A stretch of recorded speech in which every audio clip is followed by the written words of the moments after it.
So once upon a time, in a reality far, far away, there were parties. People gathered together in large groups simply to celebrate, to connect with others, to eat, to drink, to dance, to sing. Sometimes the parties were elaborate affairs with all the details thoroughly and thoughtfully planned. Decorations were carefully selected to set the right mood. The lighting was considered, the menu carefully curated. Others were more casual affairs, lots of bags of chips appearing on a potluck card table. Guests overflowing a small space, maybe an apartment with people pouring out onto the back balcony. Parties could be large, a banquet hall filled with people dining on a catered meal, or intimate, just half a dozen folks around a common table enjoying some delicious food and lively conversation. Whether large or small, you knew you were at a good party when there was stimulating conversation, laughter, or the freedom to dance with abandon. Because the best parties were grounded in joy. It wasn't that life was all easy. Things could be immensely difficult, but here in this place, gathered with others for just a few hours, there was communal permission to put the hard stuff aside and honor the good.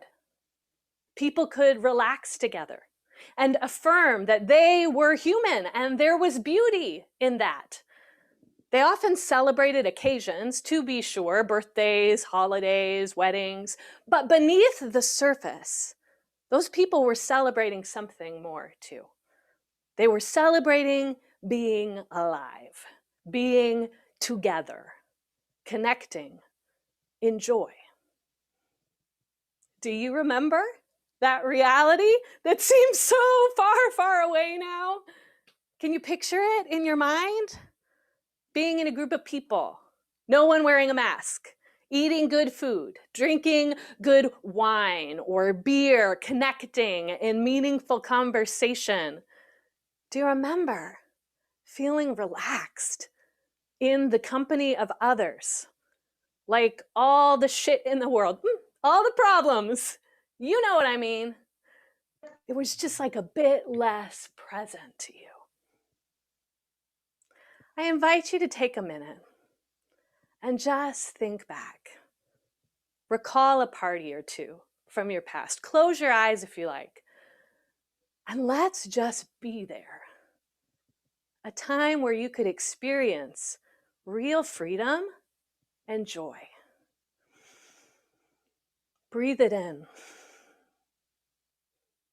Can you see it? Can you feel it? Who were the people that were there with you? What were the sounds you heard?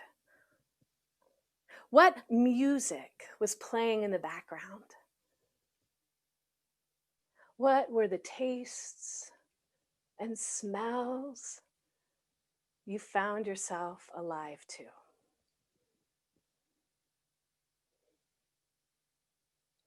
Let's just take a moment and be in that space. Remember how it felt. Breathe it in.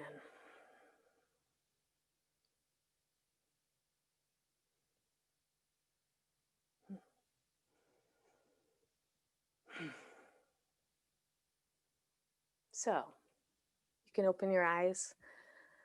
I'm starting with this little mental exercise, in part to help set the scene for the story we're going to be considering this morning. Last week, I introduced a new teaching series called The Stories That Sustain Us. And the idea of this set of conversations is that we're returning as a community to the stories of the life of Jesus as told through the Gospels.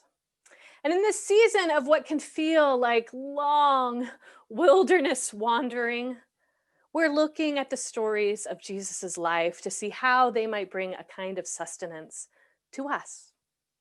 How might they and the person of Jesus they speak of be like manna for our souls?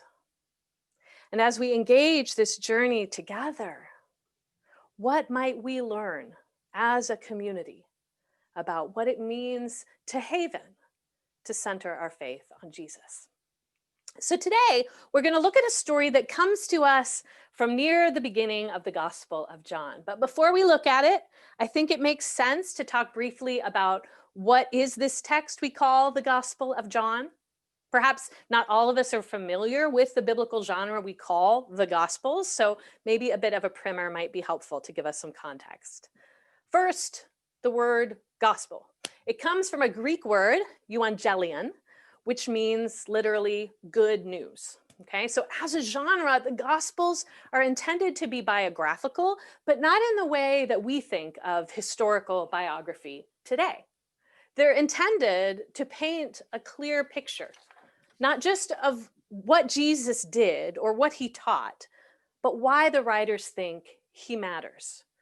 They're written to proclaim how Jesus and what he came to do are understood to be good news.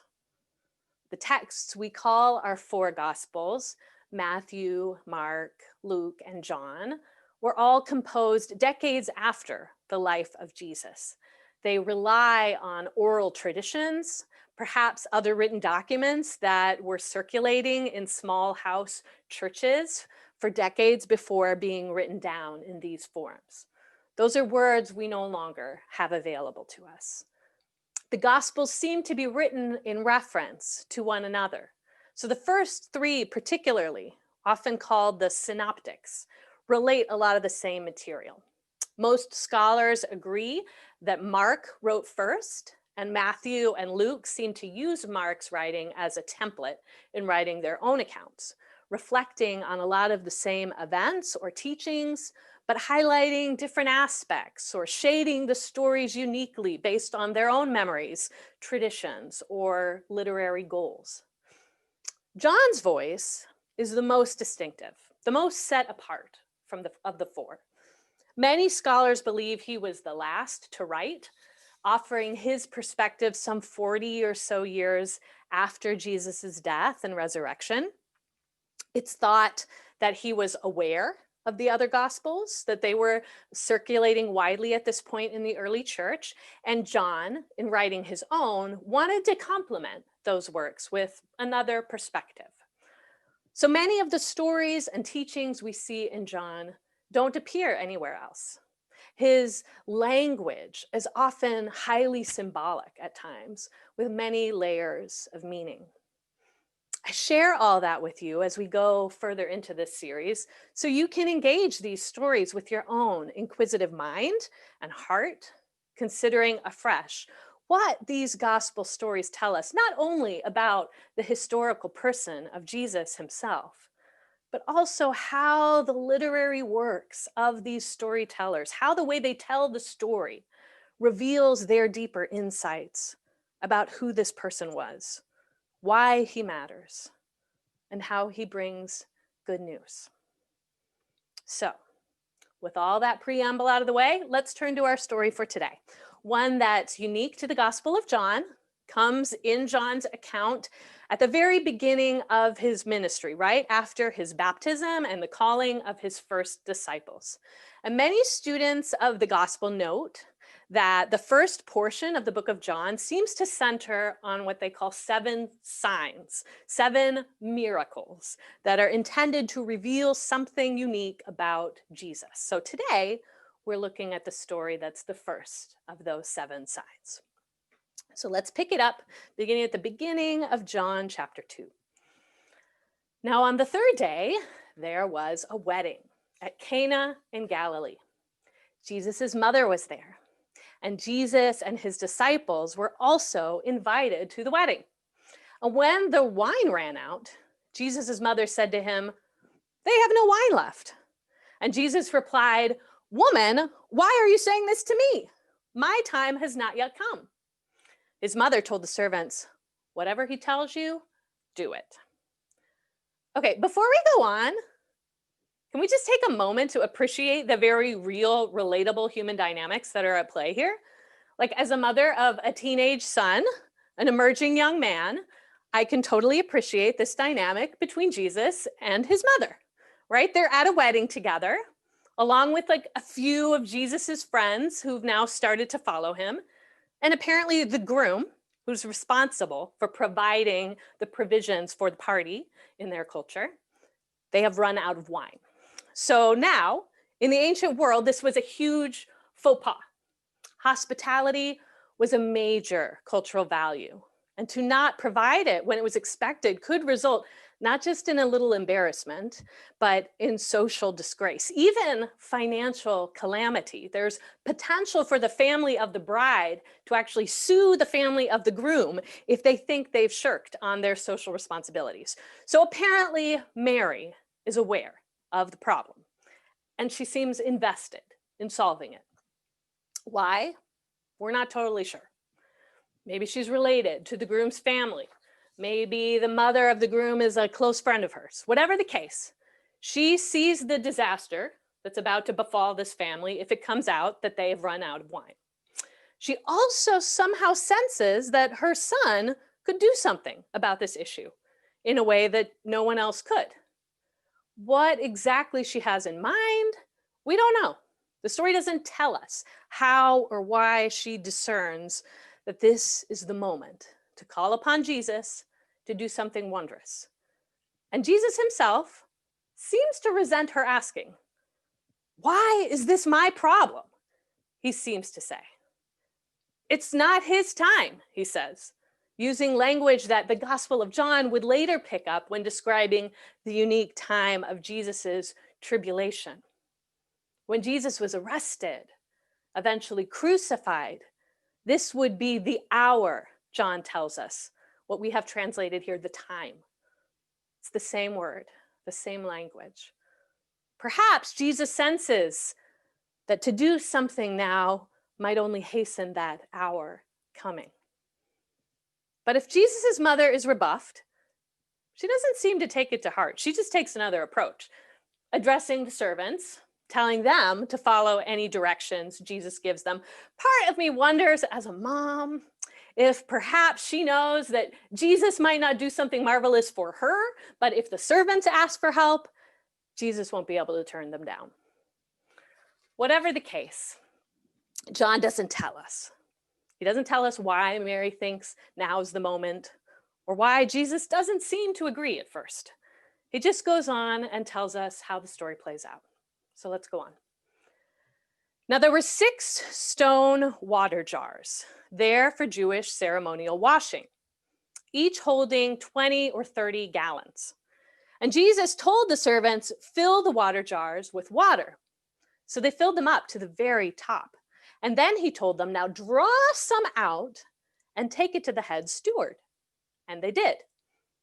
When the head steward tasted the water that had been turned to wine, not knowing where it had come from, though the servants who had drawn the water knew, he called the bridegroom and said to him, "Everyone serves the good wine first, and then the cheaper wine when the guests are drunk. You have kept the good wine until now." Jesus did this as the first of his miraculous signs in Cana of Galilee. And in this way, he revealed his glory, and his disciples believed in him. Okay. So despite Jesus's earlier ambivalence, he ends up working with the party staff to do something wondrous, turning water into wine. It's one of Jesus's most famous miracles. And John tells us this is the first of his signs. But if this is intended to be a sign and not like just a cool party trick, what did this sign actually reveal? I think there are likely many answers to that question. Again, John's stories are always so layered.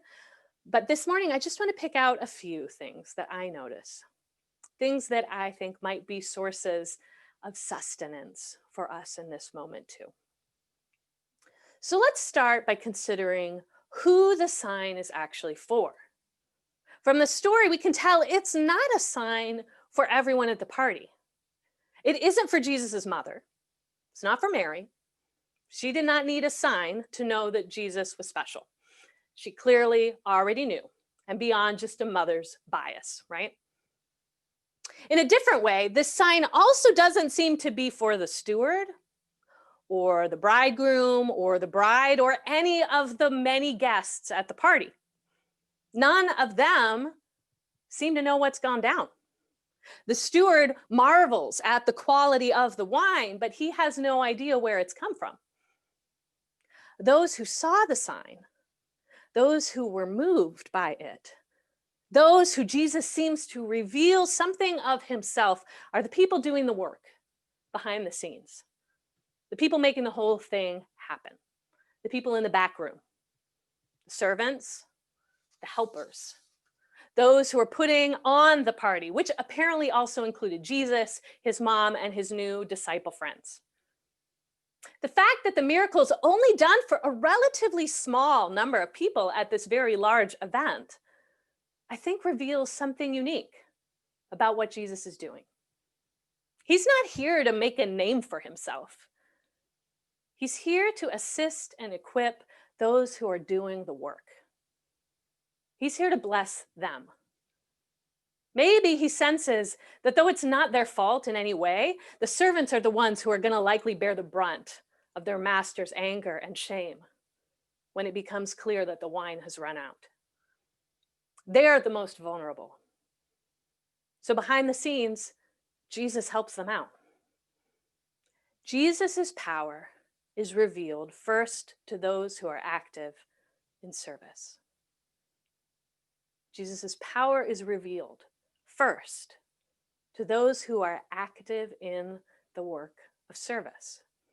There is a truth here about who Jesus is and what he's come to do that we would see throughout his life. But it's evident here in John from the beginning. Jesus is a different kind of leader, a different kind of king. Rather than occupying the places of cultural prominence, Jesus locates himself with those without social power. He is present, embodying solidarity with those the culture would exploit, and calling his followers, his disciples, to do the same. One of the most painful and tragic things we've seen in the last year throughout this pandemic is the way our culture has shown so little concern for the well-being of those who are doing the essential work of keeping our society functioning. Nearly 400,000 lives have now been lost in our country since the pandemic started, with a disproportionate impact on communities of color and low-income workers. The choices being made by many to ignore public health guidance have a real impact on those vulnerable populations. And it's not simply the grocery store clerks or the restaurant wait staff that are being put in harm's way without much concern. All the PPE in the world can't mitigate the immense ongoing psychological trauma being experienced by our healthcare workers as their shifts grow longer, their ICU beds overflow, and they're forced to observe so much preventable loss. For all of those doing the work behind the scenes, while the majority are none the wiser, just getting drunk, this story speaks good news. The divine, revealed through the person of Jesus, locates themselves in those places. Jesus is behind the grocery store counter. Jesus is in the ICU. And for those of us who are not the most vulnerable, Jesus is calling us to practice solidarity, to join with himself, just as he called his disciples to help out in the back room, to be present in the places of service, where if we're looking closely, we just might see the miraculous. The second thing I notice about this sign is this: Jesus has the capacity to invigorate our spiritual practices in new life-giving ways. Jesus has the capacity to invigorate our spiritual practices in new life givings. What do I mean by that? Well, there's a detail that's easy to miss here. Jesus doesn't choose just any vessels to use for making wine. There were presumably many empty wine caskets around, many empty pitchers that had been used. He could have had the servants fill those with water. He didn't. He asked them to refill the stone jars that were present for ceremonial washing. Remember, Jesus was located in a tradition with its own religious practices. This included the practice of ritual washing. At various times, observant Jews needed to cleanse their hands, their feet, and sometimes even their whole bodies. The water for these practices was always kept in large stone jars because their tradition taught that those were more ritually pure than handmade ceramics that were used for other things. The practices around ritual washing weren't just about physical hygiene. They were rooted in a belief that the washing itself purified the people internally as well. In choosing these vessels to transform water to wine, Jesus seems to be connecting with this tradition, but also transforming it into something new. Perhaps he sensed that the tradition itself had become, as traditions often do, a bit stale. Perhaps he sensed the washing had become routine rather than an opportunity to connect with God and invite the divine to cleanse the spirit, not just the hands. Perhaps he was concerned about the teachings of some religious zealots, leaders in their day who used these purity practices to shame others and control them. John doesn't tell us why Jesus chooses these vessels, but we do see the impact of the choice. At the wedding in Cana, the 6 stone jars become the means of accomplishing the miraculous. How confused those servants must have been when they're saying, "We are out of wine," and Jesus invites them to fill up these religious vessels to go about this religious work that seems to have nothing to do with the problem. But as the servants and disciples witness the transformation, they see something new drawn from the old that they may have taken for granted. And this too seems like a source of good news in this moment for us. Many of us have found ourselves on a journey of deconstruction around our faith. Many of us have wondered if the traditions built around following Jesus have perhaps done more harm than good and made it hard for us to have meaningful connection with God through the Christian tradition.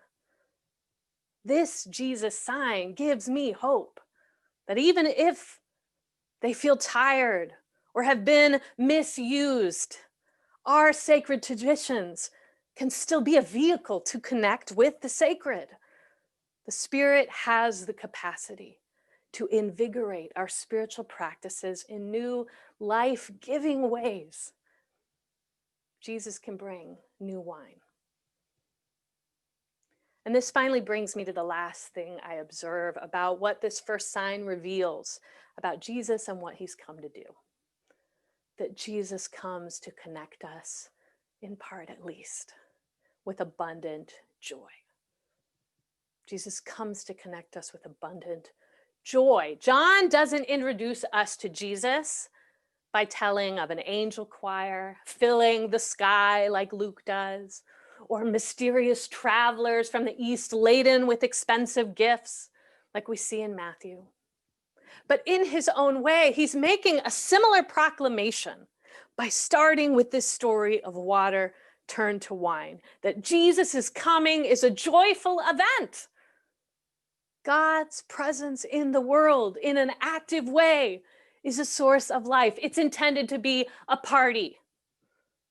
Think back to that reflection we started with, to your memories of the best parties you've been a part of. Think of those times where you felt freedom and safety and connection and satisfaction physically, emotionally, spiritually. That is what John is telling us.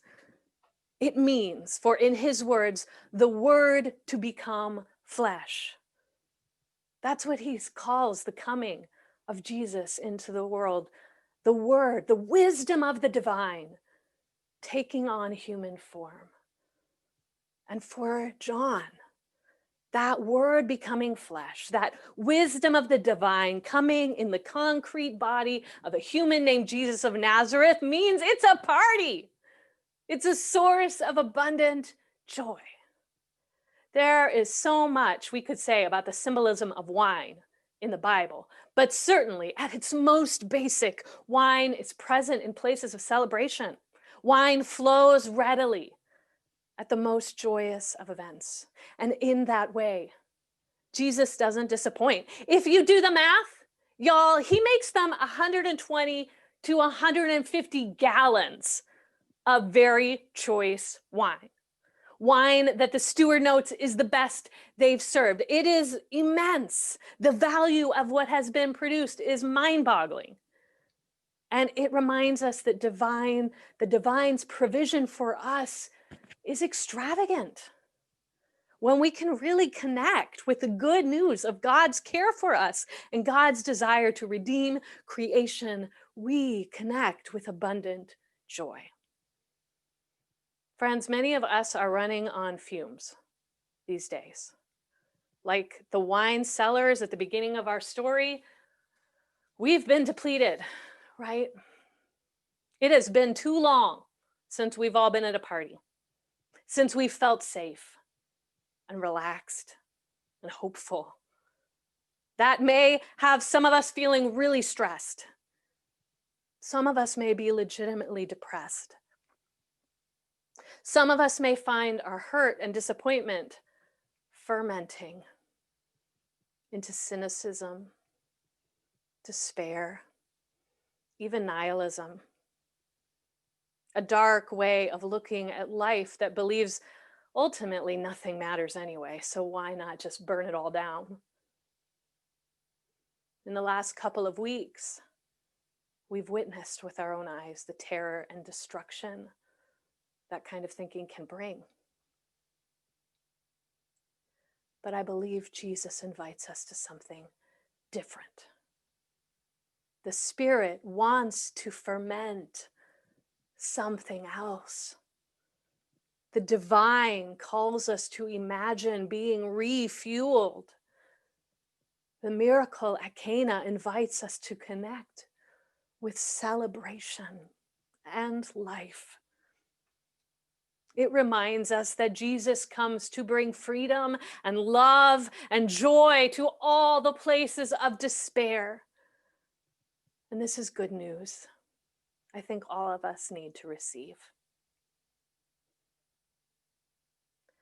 I want to end with a story I've been reflecting on this week alongside our passage.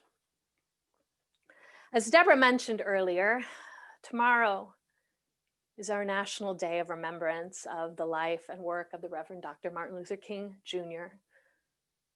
Dr. King was not simply an activist, not simply an organizer, although he was fantastic at both of those, but he was also a follower of Jesus. And as I think about this story in John, I can't help but think about the interesting ways it resonates with a moment in the life of that particular Jesus follower.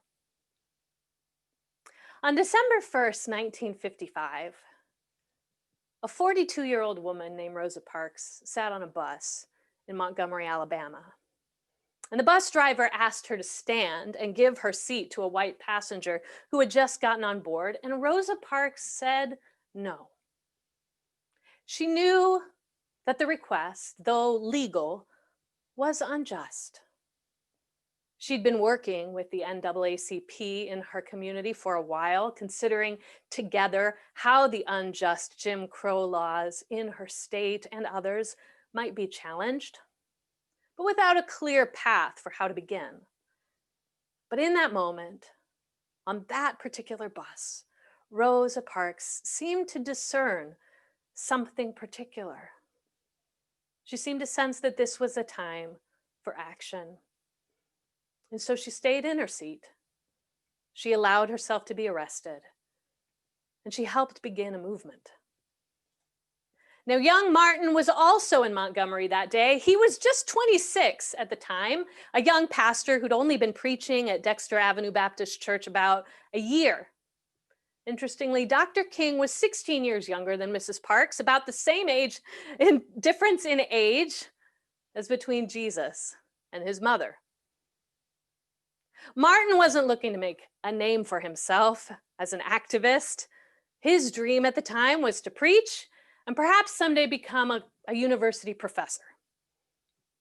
The bus boycott that was quickly organized following Rosa Parks' arrest was not his idea, and when he was informed about the boycott, he wasn't sure how he felt about it. But the organizers behind the boycott, the folks who were doing the work behind the scenes, they called upon the pastor personally. They asked him to be involved. He agreed to at least let them hold a meeting at the basement of his church, a meeting which he, reluctantly attended.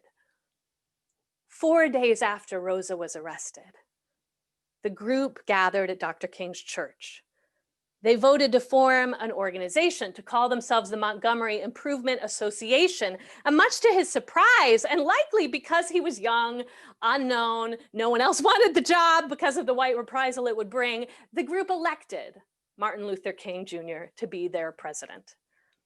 That vote happened just ahead of a mass meeting that had been publicized and would bring hundreds of people in their community together, planned at another nearby church. King had less than an hour to run home, tell his wife what had happened, and write his first political speech, a speech that, when given, would transform things, help King and the people he spoke to realize together that what they were embarking on wasn't just an effort to punish a bus company for their discriminatory practices, that concern that it might just be an unchristian act of revenge, originally had given Dr. King pause.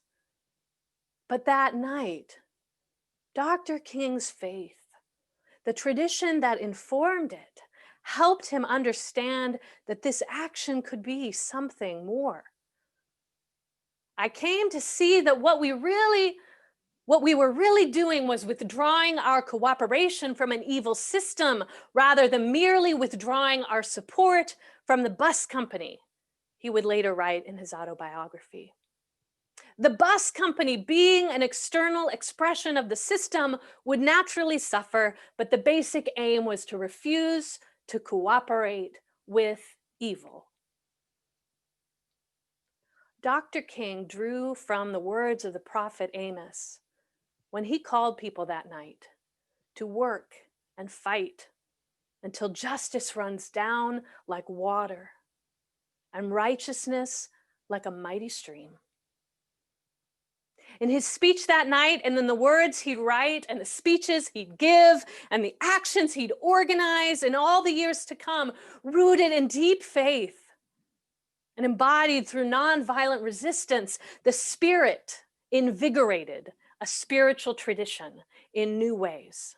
People of faith were given a taste of new wine, a vision of abundant joy that was worth fighting for. They came to understand that the divine was with them, that the Spirit was calling them into beloved community, that there were reasons to hope, even in the face of fierce resistance and oppression, for the Jesus many of them followed promised good news. So friends, I ask you now, who are those prophetesses and prophets among us today? Who are those mothers? Who are those fathers discerning the particular moment we are in and calling us into bold prophetic action? Where is the Spirit inviting us to push through our reluctance and participate in something transformative? How might we, in solidarity, with all who need more freedom. Connect with the abundant hope and joy that the divine's presence with us wants to bring. My prayer for all of us is that we may follow Jesus to the places where he is still working behind the scenes. May none of us just be the oblivious guests at the party, but those who have eyes to see transformation and taste new wine. Amen. Amen.